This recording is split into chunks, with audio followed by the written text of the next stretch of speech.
제가 기도하겠습니다. 좋으신 하나님, 오늘도 하나님의 말씀을 듣습니다. 말씀을 통하여 우리에게 하시는 말씀을 발견하게 하시고 각자의 마음속에 하나님이 주시는 그 은혜와 하나님이 주시는 말씀이 있게 하여 주옵소서.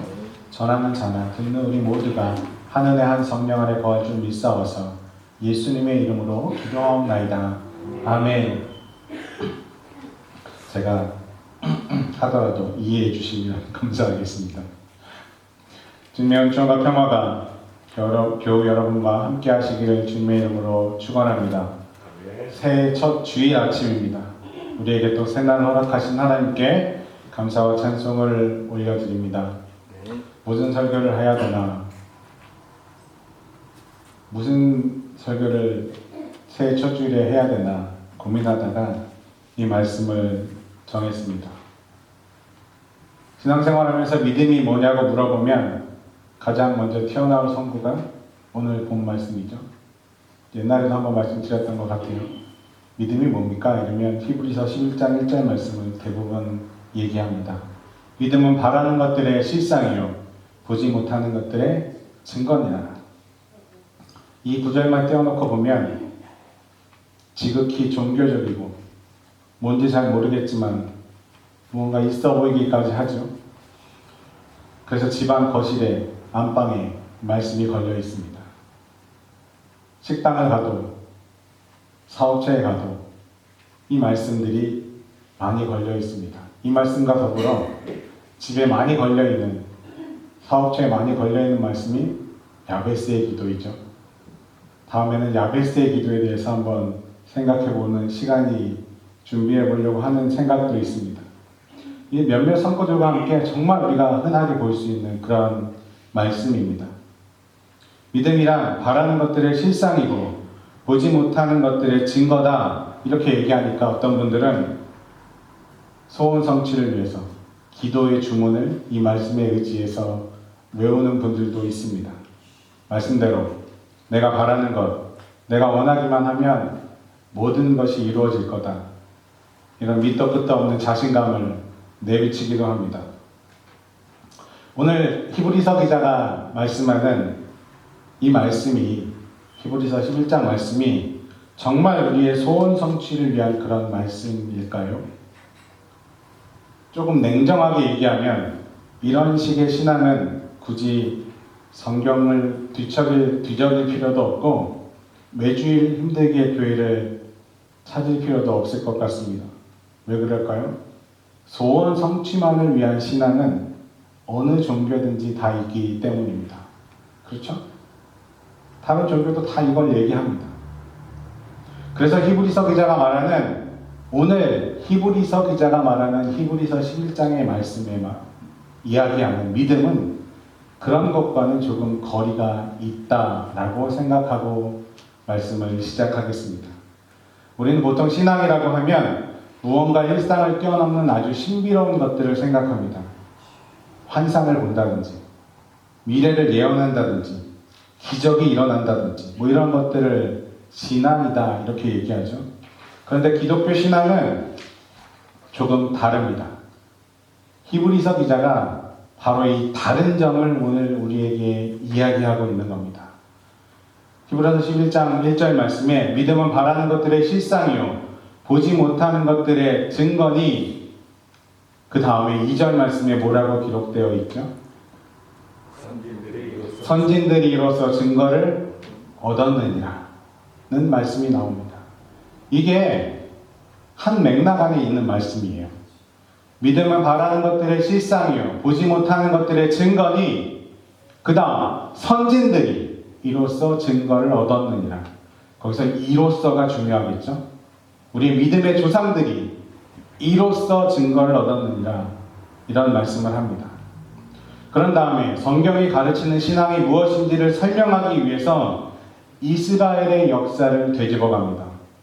히브리서 11장 말씀을 집에 가셔서 잘 읽어보시면 4절부터 가인과 아벨의 이야기, 그리고 믿음의 조상이라고 불리는 아브라함, 이삭, 야곱, 그리고 모세에 이르기까지 그들의 역사, 그들이 경험한 역사를 쭉 다시 되짚어 갑니다.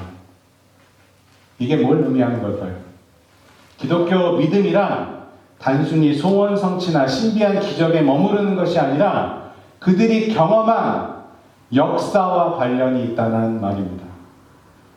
믿음을 설명하면서 믿음의 선조들이, 자신들의 선조들이 경험한 신앙의 역사를 되새기고 있는 겁니다. 히브리서 기자가 믿음을 설명하면서 우리에게 전하고자 하는 말씀이 바로 이것입니다. 여기서 믿음의 선진들은 그들의 과거를 뜻하죠.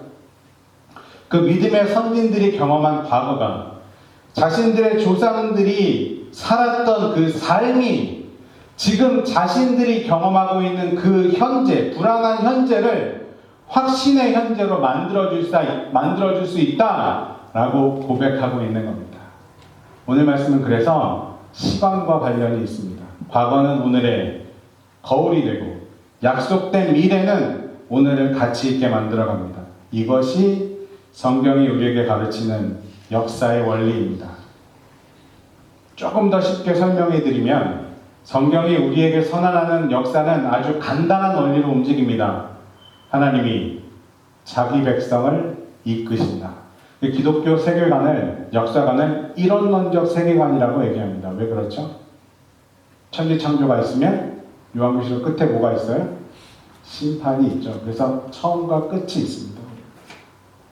이것이 우리가 성경에서 찾을 수 있는 역사관입니다.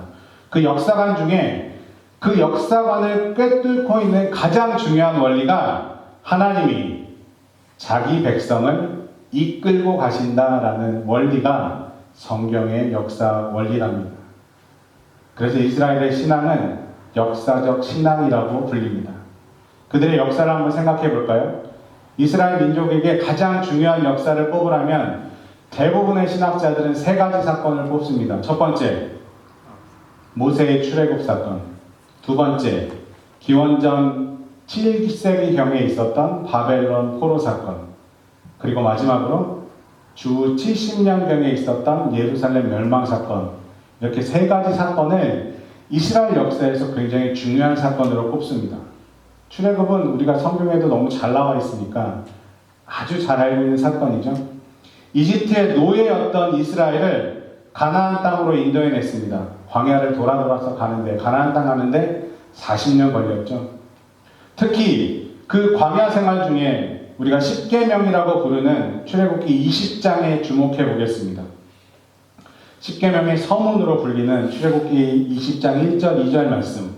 우리가 십계명, 1계명, 2계명 이렇게 하는 거 외에 그 앞에 우리가 서문쯤으로 생각하는 출애굽기 20장 1절 2절 말씀에 이렇게 기록되어 있습니다. 하나님이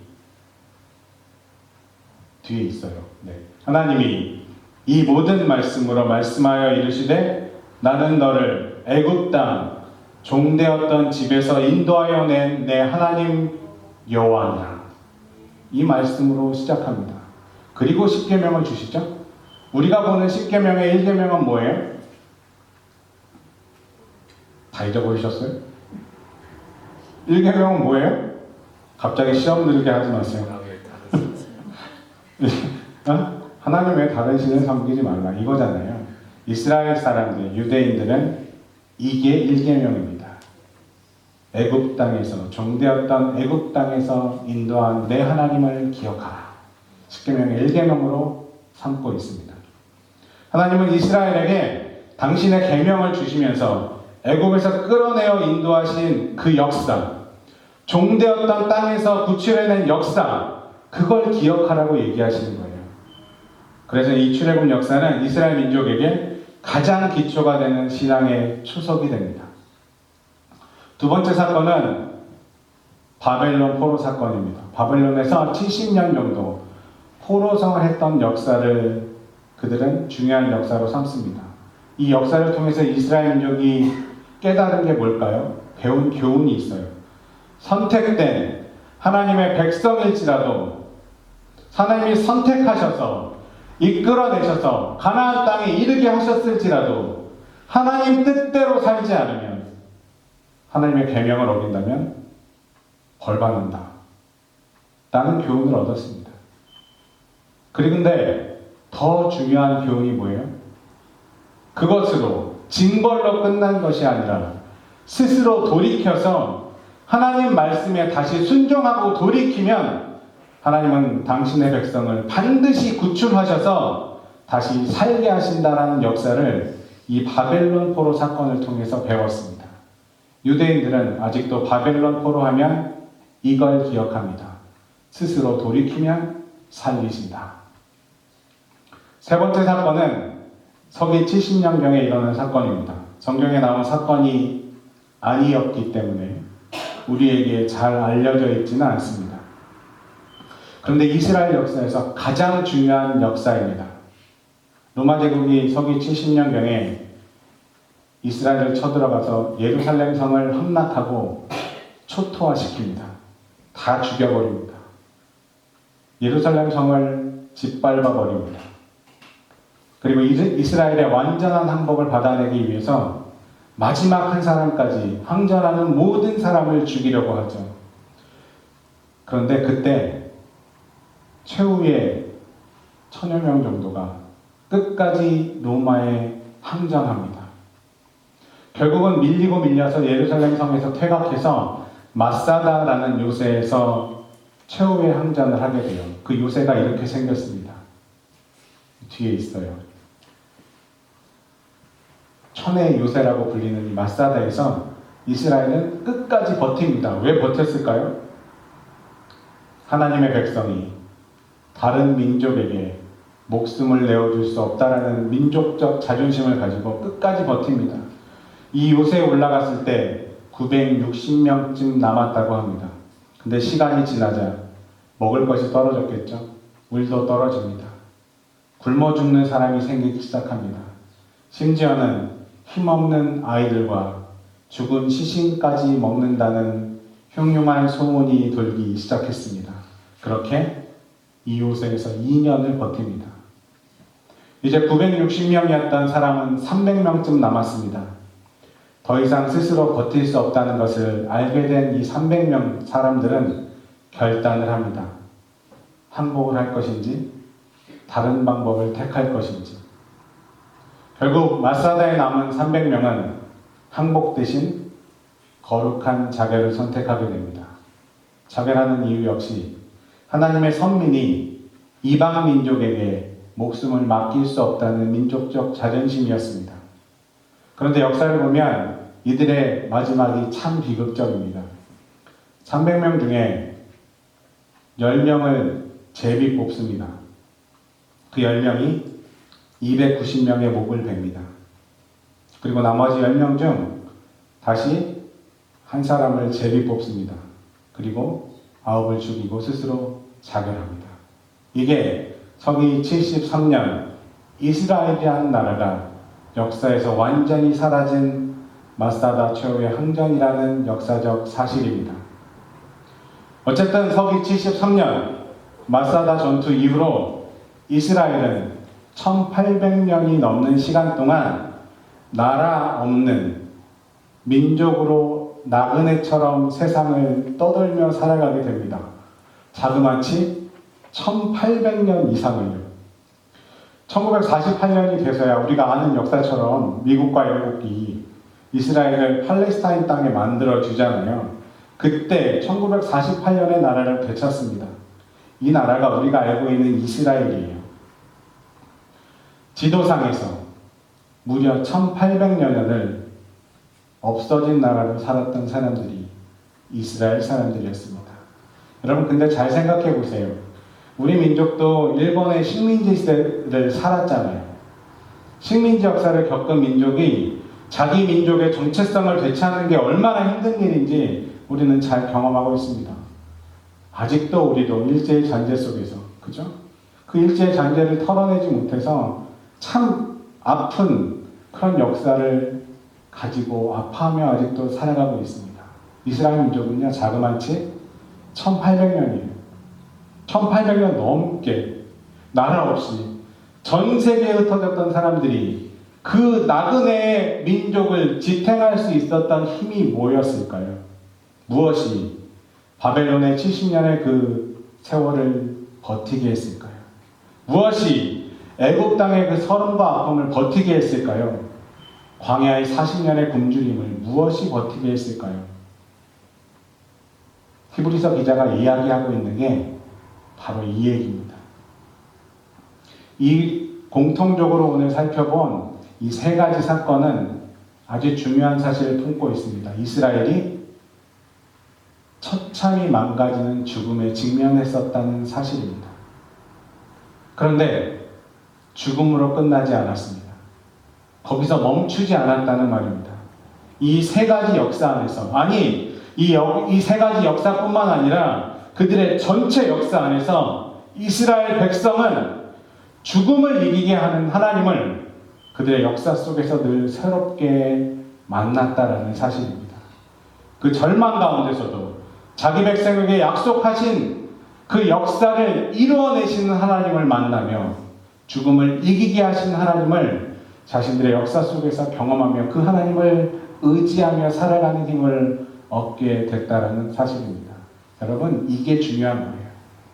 남녀 모두 징병제를 가지고 있는 이스라엘은 아직도 하나님이 그 처참함 속에서도 자기들을 살리시고 다시 나라를 갖게 하셨다는 것을 후대에게 기억시키기 위해서 남녀 모두 징병제니까 군대를 가잖아요.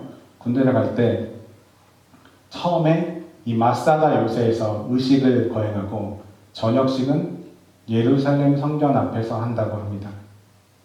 젊은이들에게 자신들의 선조의 역사를 기억하게 하는 겁니다.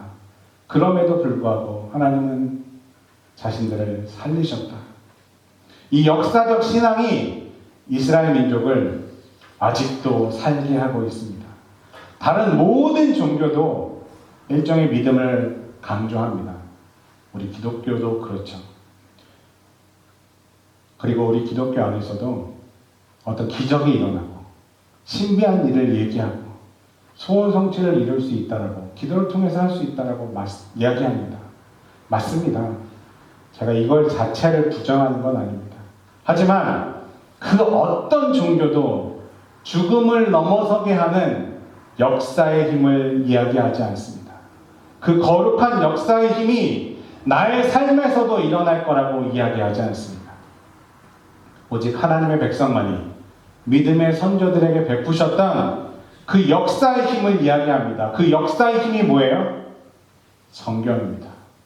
우리가 가지고 있는 성경의 역사. 그 역사를 바라볼 때 우리도 믿음 안에서 하나님이 우리를 살리시고 우리와 함께 하시고 우리를 이끌어 가신다는 그 역사의 힘 안에 거할 수 있다는 사실을 깨닫게 되는 겁니다. 그래서 우리는 그 신앙의 눈으로 저 멀리 중동 땅에 있는 이스라엘 역사로 끝나는 것이 아니라 우리 한 사람 한 사람 우리 삶의 힘들고 어려운 삶의 그 질고의 모든 시간 속에서도 하나님이 모든 시련과 모든 아픔을 이기게 하시고 극복할 수 있게 하신다는 사실을 믿음으로 받아들일 수 있게 된다는 말입니다. 지난해를 마감하고 2022년 새롭게 시작하는 첫 주일에 우리에게 필요한 게 바로 이 역사적인 믿음이 아닐까 생각합니다. 우리를 인도하시는 하나님의 약속을 믿고 비록 우리가 알지 못하는 땅일지라도 우리가 두려워하는 땅일지라도 우리가 가보지 못한 땅일지라도 미래로 하나님의 손을 잡고 나아가는 믿음이 우리에게도 필요한 줄로 믿습니다. 그래서 역사적 신앙을 가진 우리들은 우리 삶에서 힘든 십자가를 만날지라도 절망하지 않습니다. 왜요? 십자가를 이기신 하나님의 역사를 우리가 믿기에 우리 스스로의 한계를 우리가 스스로 결정하지 않습니다. 이만큼이면 됐다고, 더 이상 할 수 없다고, 더 이상 버틸 수 없다고, 더 이상 할 만큼 했다고 이야기하지 않습니다. 우리의 삶의 한계는 우리가 정하는 것이 아니라 하나님이 정하십니다. 그저 하늘이 우리에게 주신 그 소명이라면 묵묵히 수행하며 우리에게 주어진 삶의 한계를 묵묵히 넘어설 수 있게 됩니다. 여러분, 이게 신앙의 힘입니다. 우리 믿음의 사람에겐 바로 희망의 이런 증거들이 하나님의 역사 안에서, 믿음의 선조들의 역사 안에서, 성경의 역사 안에서 우리에게도 약속으로 주어졌음을 믿는 겁니다. 여러분, 이게 역사적 신앙, 오늘 히브리서 기자가 이야기하는 믿음입니다. 이 믿음이 실상이고 정말 신앙입니다. 믿음의 선조들에게 베푸신 역사 안에서 그래서 우리가 이렇게 이야기했으면 좋겠습니다. 우리가 믿는 하나님은 우리의 끝을 끝내시는 분이십니다. 인생의 마지막이라고 생각하는 그 지점이 하나님이 새롭게 시작하시는 지점입니다. 실패를 실패하게 하시고 절망을 절망케 하시고 사망을 사망케 하시는 분이 바로 우리가 믿는 하나님이십니다. 여러분, 이것을 믿으십니까? 아멘. 우리가 2022년 시작하면서 이 믿음을 가지고 시작했으면 좋겠습니다. 우리에게 약속하신 그 약속을 붙잡고 당당하게 하루하루 살아가시기를 주님의 이름으로 축원합니다. 하나님은 우리에게 약속한 것들을 분명히 이루실 줄로 믿습니다. 세상 끝날까지 우리와 함께 하실 줄로 믿습니다. 이 약속을 믿고 올 한 해 하나님의 돌보심과 사랑 안에 거하시기를 다시 한번 주님의 이름으로 축원합니다. 기도하겠습니다. 소망 중에 한 해의 첫 주일을 지키게 하신 하나님, 먼저 저희의 마음을 살펴봅니다. 흐르는 시간에 따라 새해를 맞이했지만 우리의 모습은 여전히 옛사람의 모습은 아닌지 이 시간 돌아보게 하여 주옵소서. 오늘 말씀을 통해 우리에게 말씀해 주셨사오니 그 믿음으로 세상을 이기며 다시금 믿음으로 한 해를 살아가게 도와주옵소서. 하나님이 우리 믿음의 선조들에게 보여주신 것, 그 약속을 붙잡고 우리의 삶에 베푸실 은혜들을 소망하며 그 은혜들을 누리며 살아가는 2022년 한 해 되게 도와주옵소서. 그렇게 우리의 삶에 베푸실 은혜들을 소망하며 예수님의 이름으로 기도하옵나이다. 아멘.